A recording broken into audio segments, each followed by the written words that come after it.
Past players, past legends, past legends.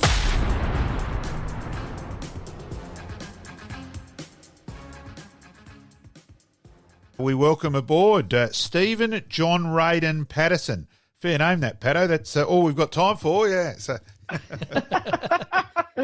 Very good, I know. Yes. Just get all the little middle initials in there. Yes, so Patto, 86 games for Nord, 116 goals, 96 games for Collingwood, so not quite the 100 for either club, 88 goals. Nord best and fairest in 93, Advertiser Team of the Year in 93, state game, played a state game, third in a BNF in the Copeland at Collingwood as well. Welcome aboard, Patto. Thanks, Malcolm. Good to be with you and your listeners. Thank you for joining us, mate. Like we do with most of our guests, we like to find out where your footy career started and when. Yeah, sure. I suppose my first team I played for was under 12s at Hope Valley, and it's a bit of a story there because I was at Highbury Primary School, and they didn't have a footy team, so everyone played at the Hope Valley, and I was sort of in my year, I was the lower age group. So I was actually in under 11, and I actually tried to go out and play with my mates the year before, and so in under 11s, and I went out there and told them my age, and so they said, no, you've got to play in the age group below. So I didn't end up playing that year, and then the next year I came out and ended up lying about my age so that I could play with my mates in under 12s. Seems to be a common theme with some of our guests. Yeah, we've already had Tim Weather on, because Weathers, you had to be 8, and so he wandered down, and Mick had told him, you're to say you're 8. So he got there, how old are you? And Weathers answered, Dad told me to tell you I was 8. Weathers was 4. So fair effort. That. I wasn't that young, but certainly I was pretty small though. I was only a little rover, so I was a bit small. But that didn't worry me. And you were just there for just the 1 year? Yes, I was really only at Hope Valley for a year, and then just went off, played. Well, my dad went over to England for work, so ended up playing soccer as well, and then came back and played school footy. Really, I didn't play at Pembroke, and then just played school footy at Pembroke until I finished school. Who was coaching out at Pembroke at that time? Oh, great question. Dennis Borden. He's a famous Pembroke. Yeah, and he was at Nord High. He taught me at Nord High before he went to Pembroke, Patto. Oh, there you go. Well, Malcolm knows everyone out Adelaide, so I'm not surprised he'd know Dennis. No one else would. But he was really good because he really encouraged me. And then we had our first 18 coach. He was third player. I think it was Howard, his name was. And we also had Jim Darrington at the school at the time. Mike Howard. Yep. Mike Howard, that's it. And so Mike Howard coached us, and then Jim Darrington was still playing at Sturt at that stage. So I think he's the captain. And also, of course, we had Robert Odie was there. Yep. He never actually coached me, but he was around the traps. And Jim, of course, has been long-standing at Pembroke for 30-odd years. So, because he went to Nord High as well. So he actually would have been a student under Dennis Borden as well. The whole irony of Adelaide, we all know each other somehow, don't we? So, yes. So from Pembroke out to Nord from there, Patto? Yeah, I did. So of course, I hadn't been brought up through the under-A system, and then Dennis Borden and they said, well, you either go out to Sturt or Norwood. And so I was at uni, and I didn't really get, because I hadn't been doing pre-season before. I just rolled out to Norwood to the under 19s in January, when they'd probably been training for a lot longer, and just sort of not invited myself out, but just sort of came out and played under 19s for Norwood for 2 years. Smith, who was that? Phil, was that Smith? Trying to think of for the coach. Yeah, I had Frank Leonard. So Frank Leonard time. Yep. So Staff was the under 17s coach, and then Frank Leonard, and they were they'd been coaching the whole. So this was back in the 80s, late 80s, but both of them had been effectively the junior coaches for a while, all that decade, especially Staff. Yeah. Yeah, he was a very good coach. And so then going through from the juniors, your league debut? Yeah, so that was in 91. So basically, Yep. played in 89 and 90 in the 19s. And we had some really good players there. Yep. And this is before, of course, before the Crows were in. Yep. And probably before the draft was anything like it is now. Like back then, they would draft, a Magarey medalist, and they would only look at players that played league. Yeah. So your whole aim was to go through the ranks with your mates and play league for the club. And so there wasn't that focus that there is on now on the juniors. But the juniors teams at Norwood were very good because of the coaches and that. And so we had some really good players, of course, playing there. And then so the year I got into the seniors, that was the year the Crows came in. So there was quite a few players retired or went off into the Crows system. Yep. And then Neil Craig came from North, and he was the coach. Yep. Who were some of those underage juniors that you played with? I know I'm probably asking a big question to remember, but who were some of those players that you got to play with in your juniors? Yeah, well, I'm just trying to. I had Scott Robinson, so he was a very good player, and then there was other players who, there was a guy called Chris Lang, who was an amazing player. He could literally stand on people's shoulders. Like these days, they would have said, "Oh, we'll draft him." But he ended up playing juniors, and the another guy, Kingy, was excellent from Conniva. So there was lots of players that probably didn't go on and become household names, but they were really really good players. And who else? We of course we had. I mean, in terms of players that went on, Martin Pike came through. He was sort of a year below me, and in the juniors, but he went through, and then we also had Malloy as well. He went over to Melbourne. Glenn Malloy. Yeah. And of course, so Scotty Burns, you actually started at Collingwood with Scott, but was Burnsy, he was after you with juniors? Yeah. He was a bit younger, so I mean, he was just a very good player, of course. So he basically, I was playing league by the time he came through, and then Brett James, who was another one I went over to Collingwood with. He was an outstanding junior. So he was already playing league he went straight out of 17s into league, which at that stage there was not too many players that had done that. I think Greg Turnbull was one. Yes. Brett James was one of the others, and Macca as well. Yep. Greg Turnbull was one of the his knees were just terrible what he did, and he would have been one of the all-time VFL greats. He was incredible. When you get Foss Williams saying that he was the most courageous player he'd ever seen, that you don't get too much higher praise than that, Pato. So, no, especially I'm not a Port Adelaide player, so definitely. Sit up and take notice, don't you? Yeah, so through 91, 92, 93, certainly the highlight, Pato? Yeah, it was great because it was coming through. So 91 was challenging because a lot of players, it was a real, I suppose, a changing of the guard. Turnover, because you had a number of factors. You had older players retiring. You had the really good players like Pittman and Matty Kelly. They went off. They were playing at the Crows, and then in my case, Stephen Rowe, who was a rover, he was playing at the Crows, and so really had to Craigie had to basically rebuild the whole team based it around the juniors, and so it was a real eye opener, of course, because he was at that stage also coaching at Sassy. Yep. So he was surrounded by all these, really high performance cyclists, and he was really very cutting edge with his sports science. So he trained us really hard. I remember my first training session out of the league. It was a bit of an eye opener. Yeah. We had to do a massive 10K run, and it was my first time out at training with the seniors, and we basically had to run 10Ks, and you weren't allowed to be caught by the trainer, like the fitness guy. So we sort of left in groups, and the fitness trainer was left after us, and he wasn't allowed to catch you up. Otherwise, you had to do penalties.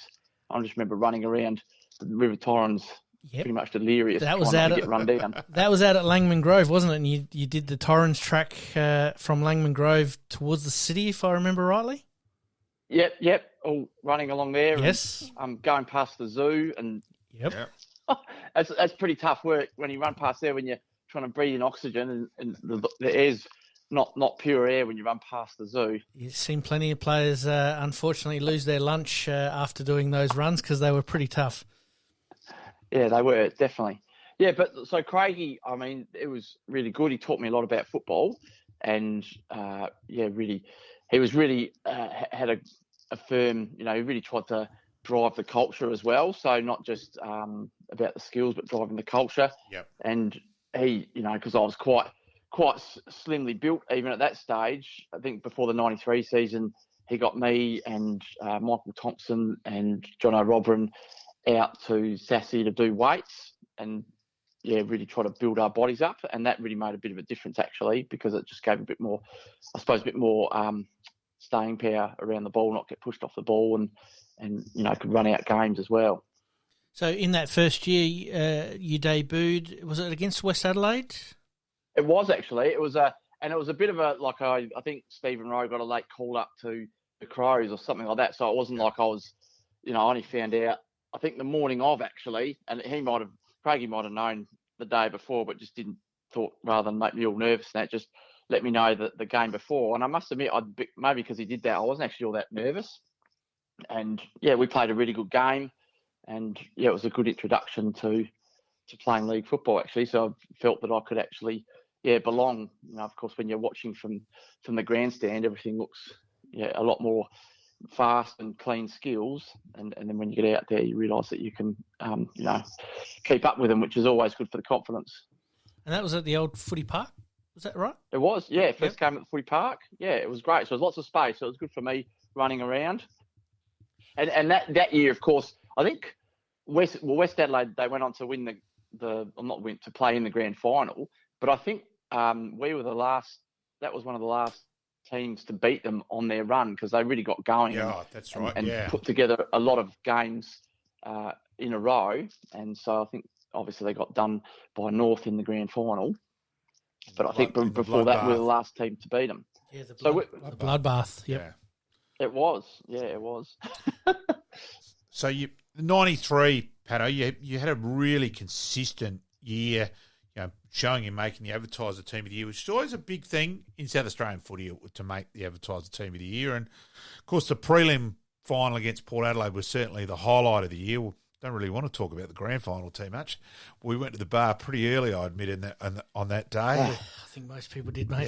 Yes. But but the prelim final was great game. Excellent. I remember that. That'd be one of my favourite games for Norwood, definitely.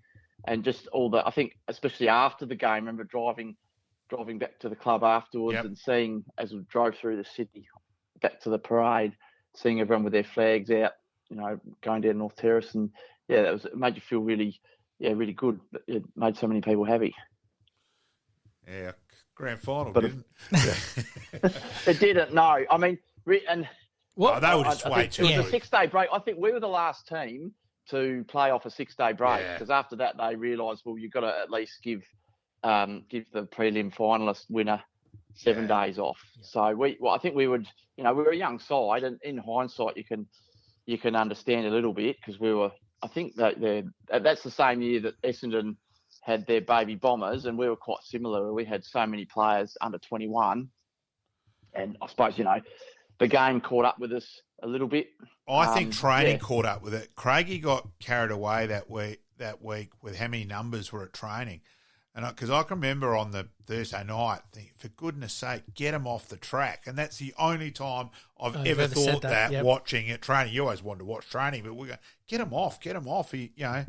And Beefy said it didn't worry him as a young guy, with so many of the young guys, but a couple of the older guys said, it certainly ran them, heavy legs, which didn't help. But Woodville West Torrens played very well on grand final day. We've got to be fair. Wiedemann dominated. Yep. And that. So. What was your best memory from the prelim against Port? Well, I think certainly when we in the second quarter, the second quarter when we did a surge and sort of put ourselves a few goals up, I could just feel you could just feel the game turning, and that gave us a lot of confidence to go on. And then in the last quarter, if I could be a little bit selfish, I remember getting the ball in the old scoreboard pocket, so I was pretty close to the boundary, and ran on to the ball and then kicked the goal, and then the crowd went pretty pretty wild, actually. Well, the Northern supporters did anyway. So, yeah, that was great. And then you're sort of running around on air when you do those sort of things. Yeah, I must admit, I might have watched that once or twice, that the old YouTube replay. Yes. We might have to put that one up on our Facebook page, I reckon. And so then from there, so when did Collingwood first show interest then, Pato? And were other sides interested as well? Yeah, so, so back then, so 91, 92 were only the Crows could draft South Australians, so it was that moratorium in a way. And then so 93... when I played that good year, I had a few clubs interested, quite a few clubs, but Collingwood didn't actually speak to me. Okay. And they drafted me, and it was interesting back then because of course there's no, it wasn't live, like it didn't even have the internet calling out the picks, and so you didn't know what happened. So the first I knew about it was, I think, a journalist phoned me up to say I'd been drafted by Collingwood. And then Collingwood phoned up afterwards and just said they drafted me, and they said their modus operandi then, they didn't really talk to players because they didn't want to give away who they were interested in and who they weren't. They just picked players. So and I think that was the pick before the Crows. So, but that was, at that stage, Collingwood was a massive club, so it was very exciting to. I wanted to play for a club like Norwood where you've got a lot of history and, supporters were at that stage. The Crows were just, they're sort of very new into the competition. So, that would have been great to be at Adelaide as well. But it certainly didn't have any misgivings getting drafted to Collingwood. Well, we talked with Roger James about how he found out that he was coming back to the Crows. A lot of people forget that we didn't have. To Port Adelaide. Thought he was going to the Port Adelaide. Ended up at the Crows. It's amazing that people don't understand that there wasn't a thing like internet and mobile phones around once upon a time, and you did find these out through the wires, really. Well, that's on the old landline. So if you weren't home, so I was at uni at that stage. So you had to get contacted by the landline. So, of course, so I got drafted, and then back then it's quite interesting. You'd think now, bit difficult looking back what goes on these days. But, of course, back then AFL was semi-professional. The Sandful was obviously semi-professional, but there wasn't a massive difference between the competitions. And Craigie was he was obviously old school, and he'd been through probably the VFL days in the 80s where they went and they'd, like I said before, they'd pick players who played state and who were, best and fairest at their footy clubs. And, Craigie was saying, make sure if you go over there, because I was a bit older too, I wasn't 18, I was 22 when I got drafted. He said, when you go over there, you've got to make sure you're ready to play because they're not expecting to develop you. So you've got to, make sure that you play round one. And he said, you're better off staying here in SA and making sure you're cherry ripe when you go over. So like a few blokes, I ended up staying a year after I got drafted and played for Norwood again in 94. Yep. And of course you're studying Bachelor of Science and Physics and Bachelor of Electrical and Electronic Engineering. Yes. So lots of maths, lots of physics. Makes your head spin trying to understand it half the time. Footy would have been a bit of a so I was doing, release. Studying as well, and having to think about setting up a career. And like I said, the football wasn't the professional game that it is now. And so stayed for another year, and then went over in 95. And go through your highlights over playing for Collingwood. Of course, you did one thing. We'll get to that a bit later, but you did one thing which I reckon every single person would like to have done in football: kick the first ever goal against Port Adelaide, Port Power.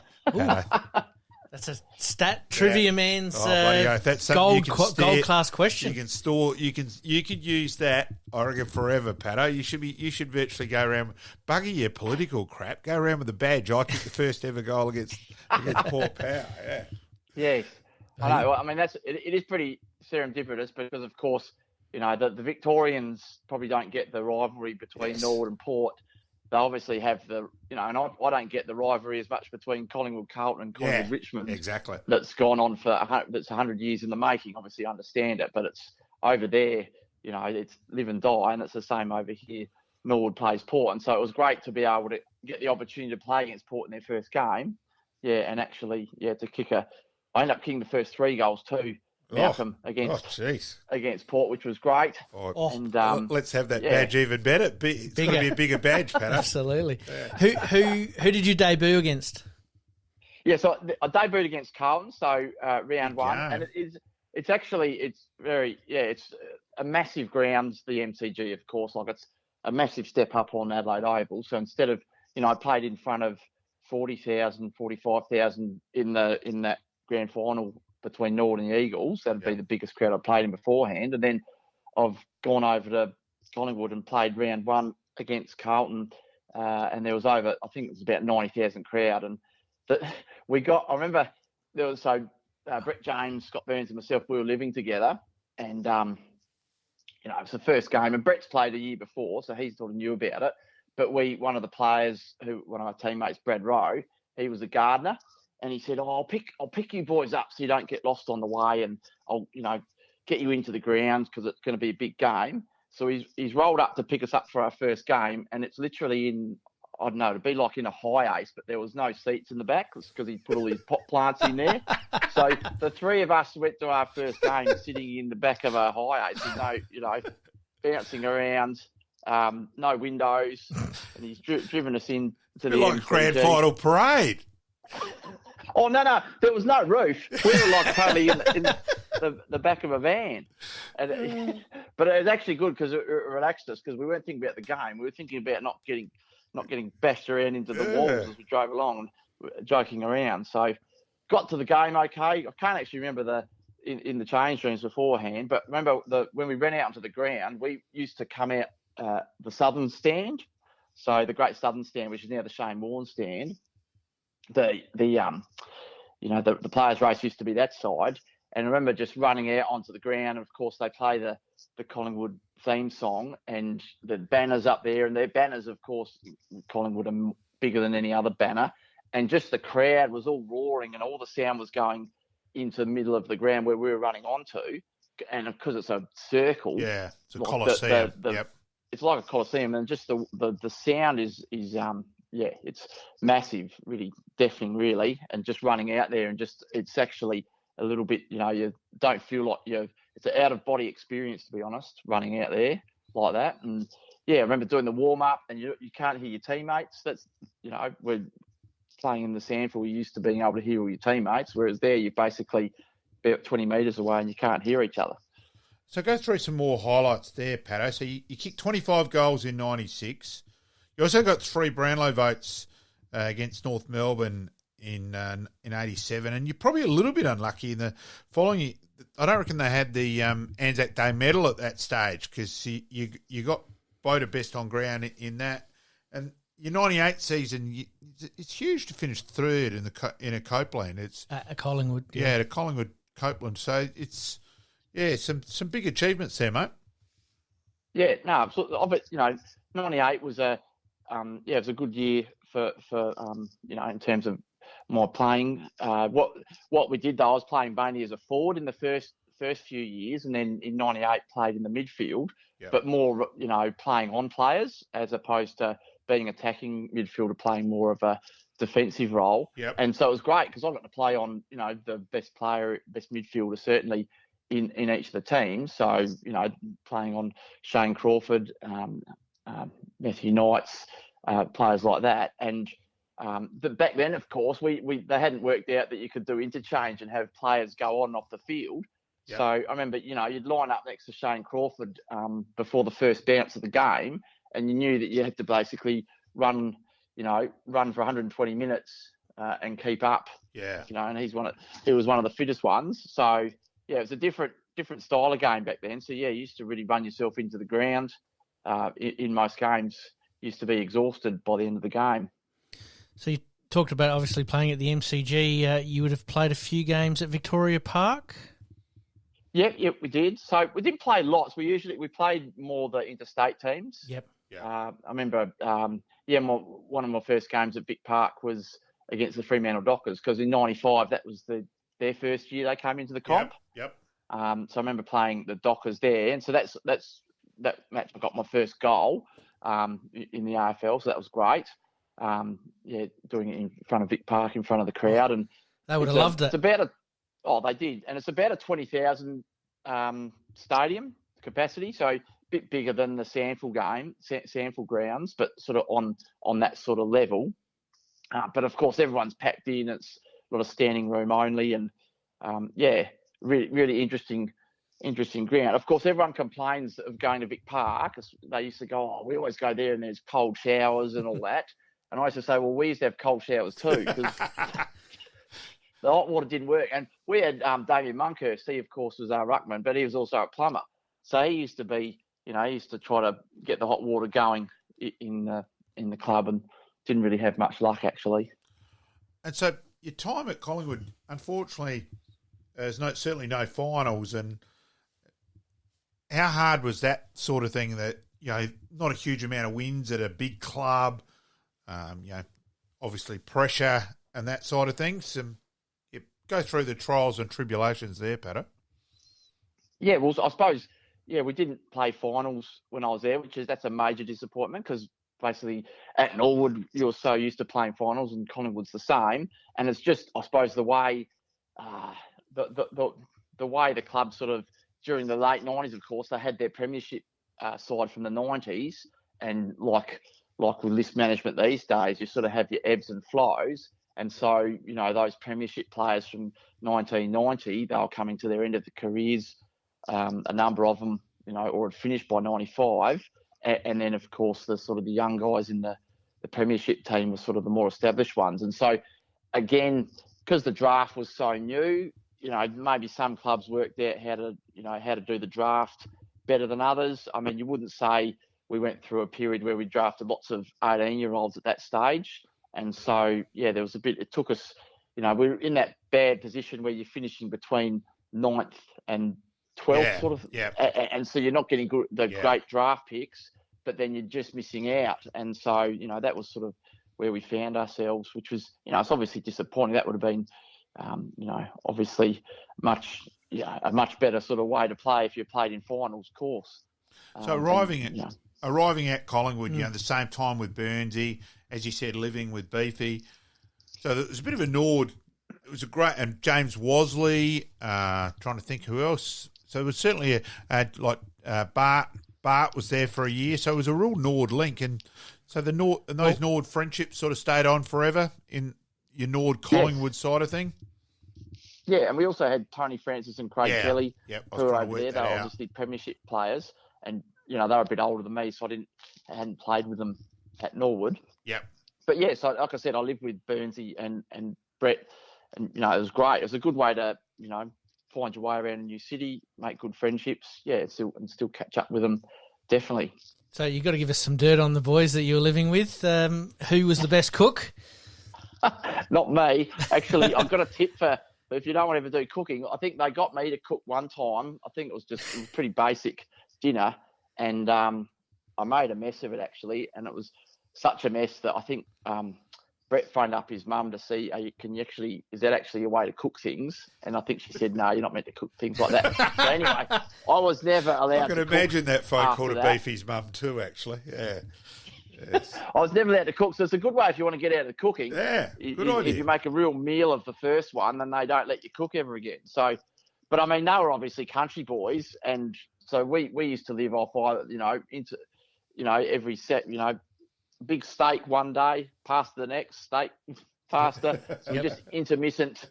But it was great. So I actually put on a fair bit of weight living with those boys. So should have lived with them earlier. Who was the tidiest? Who was the messiest?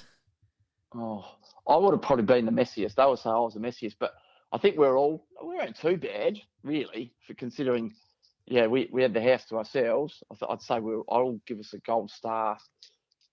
So your first year, 95, you played under the great man Lee Matthews in 95, and then Tony Shaw, and only the one game under Grumpy Mick in his first year in 2000. Pat Obitz. Yeah, it was interesting, of course. So. Yeah, we had Lee Matthews, and he coached, I think it was the 10th year he'd been coach at Collingwood. So he was just, I suppose, unfortunately he's coming to his end. But when you look back at that year, like we lost quite a few games early, and we should have played finals in the end. We only had to win one of our last two games. And, he really sort of kept us in the final. So, like, in terms of coaching, he obviously was a very good coach, and he was just trying to work his way through. I mean, at that stage, he hadn't done media, and I think he did a stint of media after being at Collingwood and then went off and coached Brisbane, and that probably helped his interpersonal skills a lot, which is what the modern-day players love, because he was, when he was at Collingwood, he was, really, really harsh, the old style coach, I suppose. And I remember him really having a crack at training one time for I made a mistake, and Shane Kerrison came over and he goes, "Oh, don't actually worry about it. I mean, at least he's yelling at you. He's not yelling at me anymore because I'm past it." So fair way of looking at it. Yeah, that is a good way of looking at it.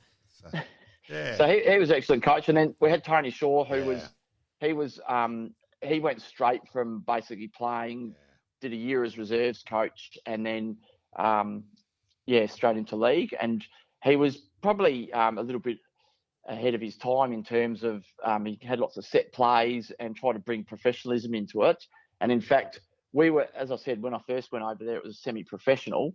And then about halfway through in '98, he basically it was able to become professional because the AFL got a TV rights deal, and that's when Andrew Demetrio was the CEO, and he basically said, okay, because we've got that money coming from the TV rights, we can start playing the players properly, and really what made it professional is when he said, well, we'll play the reserves players who might never play a game, we'll still pay them, effectively the average wage at the time, so that then, once they did that, the coaches started saying, well, now, you're getting paid the average wage here, so you don't need to work anymore. So all of a sudden, we started training during the daytime as opposed to, 4 o'clock at night. And, the one thing I noticed going to Victoria compared to SA, definitely training at winter in Victoria is a lot colder at night time than it is over here in SA. And you get all tighter and things like that. Your training's not as good because your body's not as loose. So being able to move into the daytime was a big thing. I think we even had the TV cameras roll up because it was such a new thing. They wanted to see what's going on. What does it look like, this professional football? And of course, at that stage, they were just trying to work out what it was. So it was really just doing weights and having a bit of a run and then doing a training session. Whereas now there's so much more to it.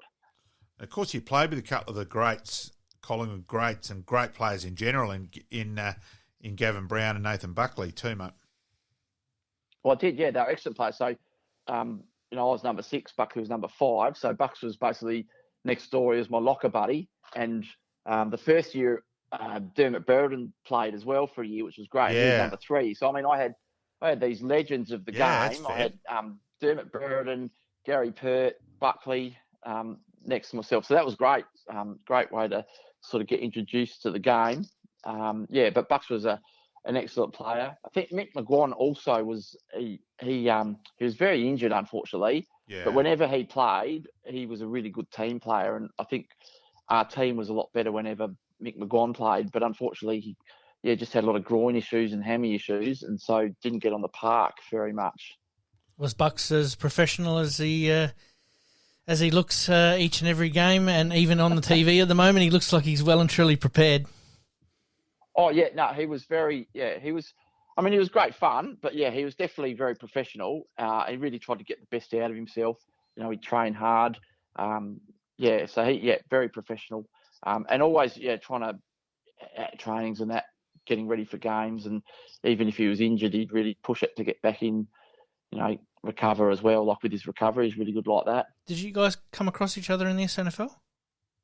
Yeah. Well, we played, I played against him. I didn't know at the time, but when I was playing under 19s, I think, we worked out we would have played against each other when he was at Port. And then in 92, when he had his outstanding year for the Magpies, I played against him there. Yeah, he dominated 92. Did he ever? So obviously with Sav Rocker as well. Oh, yes.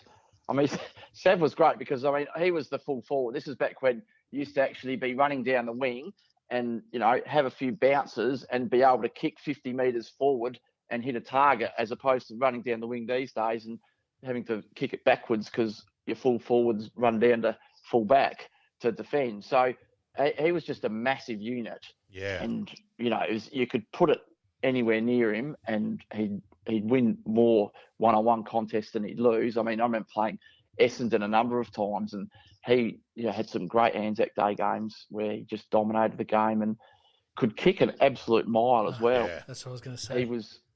He was actually better. It was better him having a kick for goal from 55 metres than from 15. Like he just kicked so true from 55. They would just go very straight. But he'd get close to goals and he'd just sort of like stab at it and miss them, unfortunately. Reminds me Not all the time. Reminds me of a current Adelaide player playing his 250th this weekend. Yeah, He's very much like that as well. He can do that at times, Tex. Yep. That's a bit harsh. I think Texas is a magnificent kick. Yeah, I agree, but there's times. That 30 metres out sometimes you worry, but then it's 50 out, you almost back him every time. Yeah, he does kick through. Yes. Yeah, he always has. Bit of frustration not playing 100 games for the Pies, Pato? Oh, yeah, of course. So, I mean, but of course, my frustration is they never counted the Ansett Cup games. Whereas in the Sandful, they counted the Escort that's true. Cup They games. did too. My SA games has probably boosted a little bit because of the pre-season games. Yeah. But unfortunately, they don't count those games. So if they did, I would have clocked over the 100. But yeah, that's that'd be great to tick off. But I mean, it didn't happen, as you said. I played one game in my last season when Mick Malthouse was a coach, and that's the disappointing thing there is that just.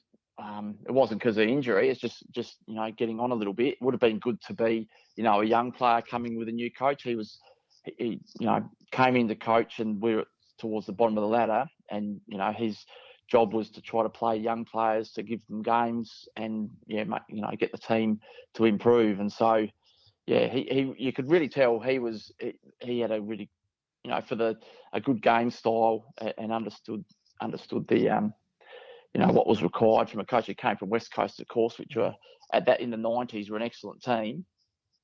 And he was really, he brought something different. Yeah, lots of physicality as well, of course. Now, you mentioned a little bit earlier on, obviously playing in the Anzac Day clashes. You mentioned that running out for a normal game, the crowd sort of blew you off your feet, but the Anzac Day, that's on everyone's bucket list to do. I'm assuming it's one thing that you're privileged to be a part of? Oh, absolutely, yeah. And I mean, these days the pre-game ceremony it's a work of art, really, how they do it. They've got a catapult party and things like that. We didn't have that extreme because they were just working their way through it. But I remember because it was so, these were the first Anzac Day games. So usually you'd get the diggers they'd gone off to the Anzac Day, the dawn service, and then they'd go for the march in the city. They probably stopped at the RSL to have a few runs while they waited for the footy, and then they'd get some of the veterans would come out onto the ground, and we'd be lined up waiting for them.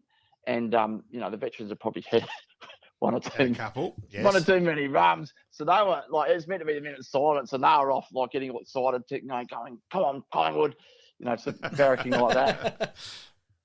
And the other thing, of course, is, you've got the minute silence now, and then they have the bugler comes on. And, of course, everyone's seen on TV so much or gone to the game. They know, to be silent the whole time. But back then, of course, no one knew. So you'd always get someone, they'd go a bit early before the lap. And they'd cheer out, and they had to be quiet. So there's that real buzz before the game. And then you'd feel bulletproof. But when the first bounce comes on, they were really intense games, the first quarter, absolutely. And then you finished up, you ended up coming back to Norwood for one last year, 2002. Yes. Yeah, so that's Macca was the coach. That was his first year of coaching. Yeah, so, I wanted to stay over in Melbourne for a bit, just because I wanted to, not rush back to Adelaide when I finished in the AFL, because I'd seen quite a few of the teammates over there. They got homesick the whole time, and then once they retired, they'd go back interstate, and then they'd find that everyone else had moved on, and they ended up coming back. So I spent a year over in Melbourne after I finished the AFL, and just worked there. Worked at Champion Data actually. Okay. And then just got itchy feet really, and thought, no, I wouldn't mind playing again. And yeah, Macca was the coach, so yeah, came back over and played at Norwood. Yeah, had high hopes of at least playing 100 games at Norwood. But yeah, the body. It's funny having a year off. It didn't really affect my fitness, but it just your body isn't used to the knocks. The knocks and that, and so I did really little niggly injuries, but little hamstrings and things like that. Not badly, but enough to always make you miss a week or two and not be able to train properly. So yeah, it was probably my most frustrating year, to be honest. And then after footy, work-wise, when did you go into part? So you work with our previous guest on our show, and with the great man, with Justin Bart-Staritsky. You two went into business together for a fair while. Yes, yep, yeah, and also Anthony Harvey as well. Sir Anthony, yes. Yes, Sir Anthony. Yeah, and yeah, like I said, I'd worked at Champion Data, so I was and being an electrical engineer and done some work with computers and the internet, was really keen on setting up a business. Like when you're playing AFL, you fly interstate and you see all these business people having the Friday off and flying over with you, and playing golf and that. And so I thought, oh wow, that's the life. Wouldn't mind running a business and be able to have Fridays off. And little did I know, of course, when you run a business, you actually work doubly hard. So that never eventuated. But yeah, I loved. Yeah, it's a great thing, running your own business. It's certainly, you really get to be hands-on, and can set your own path. And then, Pato, fascinatingly, what made you originally run for local council? It's an interesting part of your life here. Yeah, well, I was trying to, of course, I'd finished playing football, but wanted to keep fit. And, we had young family at that stage. We just moved down to Glenelg. So, came back to Adelaide, ended up buying a house down in Glenelg South. And being near the beach, never lived near the beach before, but wanted to get the kids to be, surf smart. So we joined up with the Glenelg Surf Lifesaving Club. They did the nippers, went out to that. And then out of that, of course, we thought, well, why don't we do the bronze medallion? Because then we can volunteer and do volunteer life-saving patrols on the beach as well. Yep. So really sort of got into that, and it's excellent. Life-saving is a great sport to do because you've got males and females and all ages as well. So you've got, from juniors through to adults through to, people that are what they call masters now, so a bit older. But, there's lots of interaction, and there's lots of mentors and people looking out for each other. So I really got involved from a community point of view with community sport, and same with football. And, with the local council, really saw an opportunity there, where, at a community level. I was really interested in, I suppose, because councils really work quite closely with their local community clubs. So just thought, well, I'll give it a go.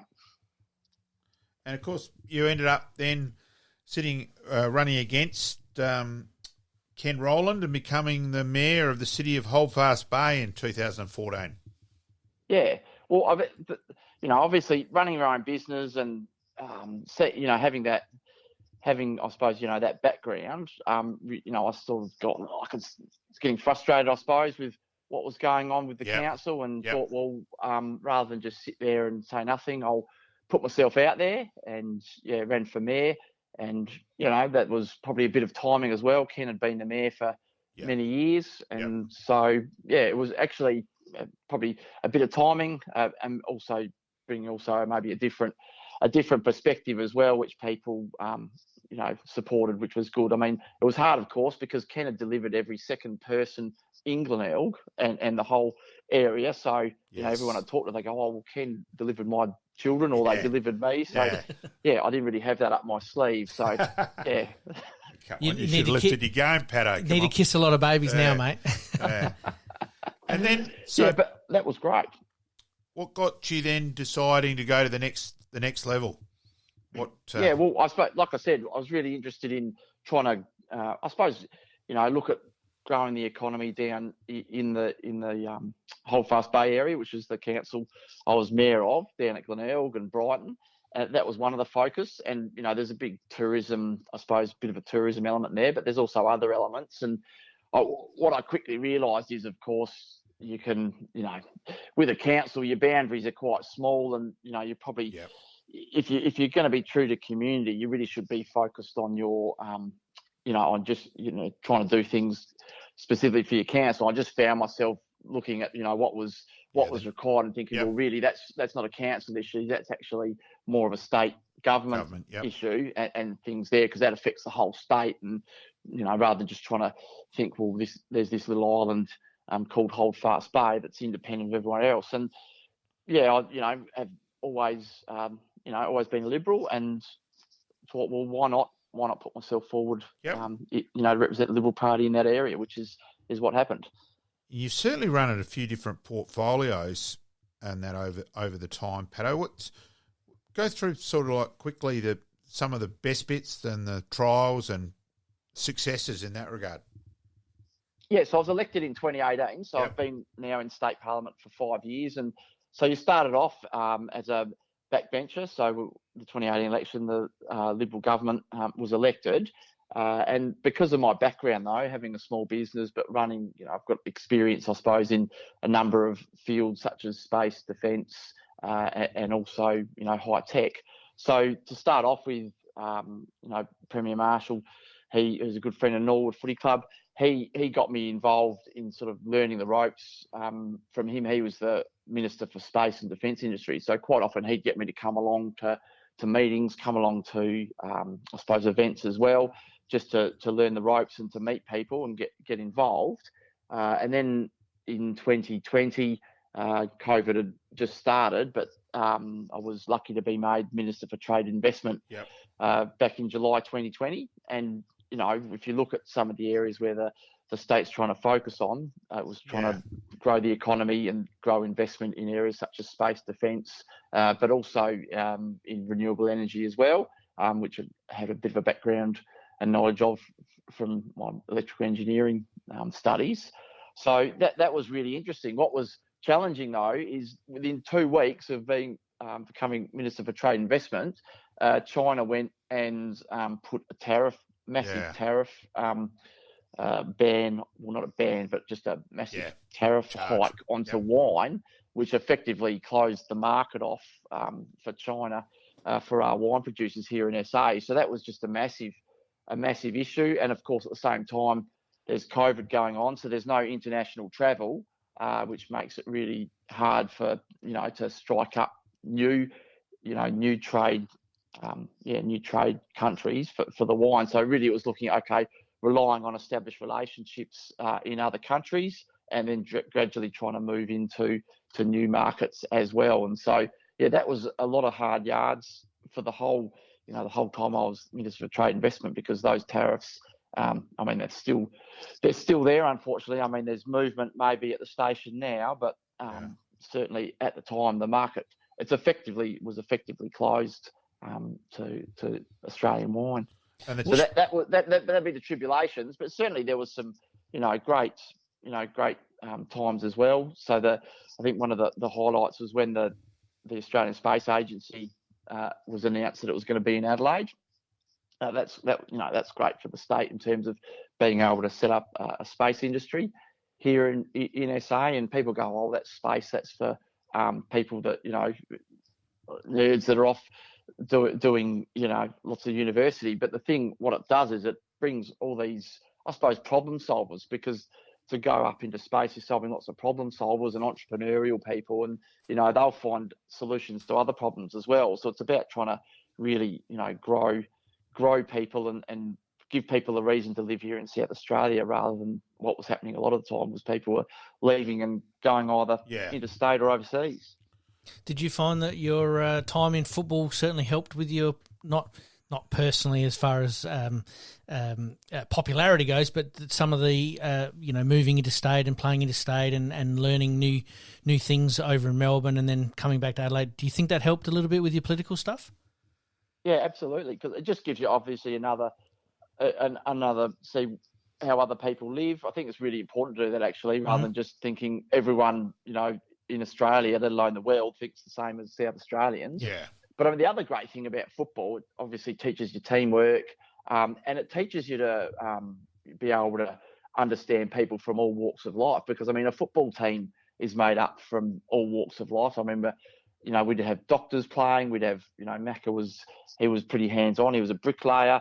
You'd have plumbers, and you get to know all sorts of people. And quite often I found myself able to form great friendships with knockabout blokes, really. And just sort of really get to understand people.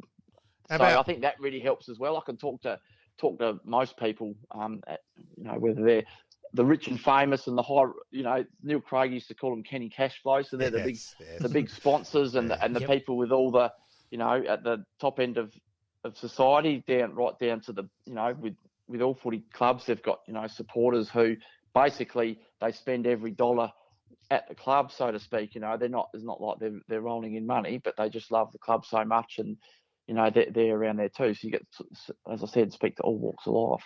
On the political side of things, Pato, the difference between being a sitting member and in opposition, how does that, how does that work, and change your job up, etc.?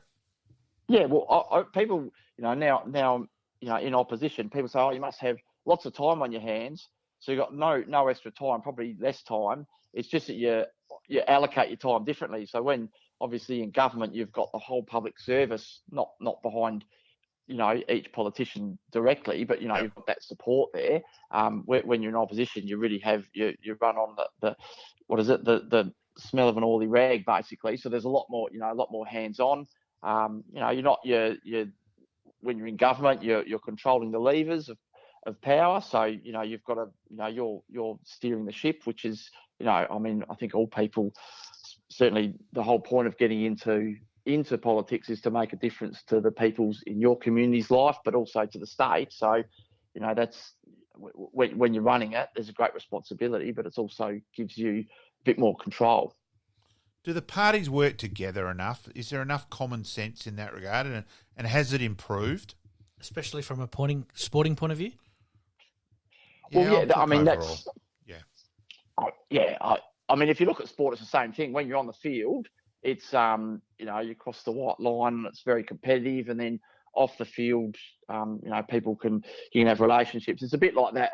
Yep. You'd say in politics as well. I mean, people always say, like, when you see the committees running, so these are the institutions not sitting in Parliament, in the House of Assembly, but having these committees that feed into decision making, they're a bit more collaborative, definitely. But there's always room for improvement, sure. Yeah. And of course, you've got a daughter now playing at Glenelg, and I may have commentated a game and watched Violet that played in a few weeks ago, and Violet had played pretty well, and I thought, I reckon she'll get a club award, and we commentate right next to the coaching box, so I was pretty confident that Violet was. So I wandered downstairs, and I've walked up to her and gone, "Well done, Violet," and you've had more tackles today than the old man did in his entire career. And I reckon she's thinking, I'm not really sure how to take this guy.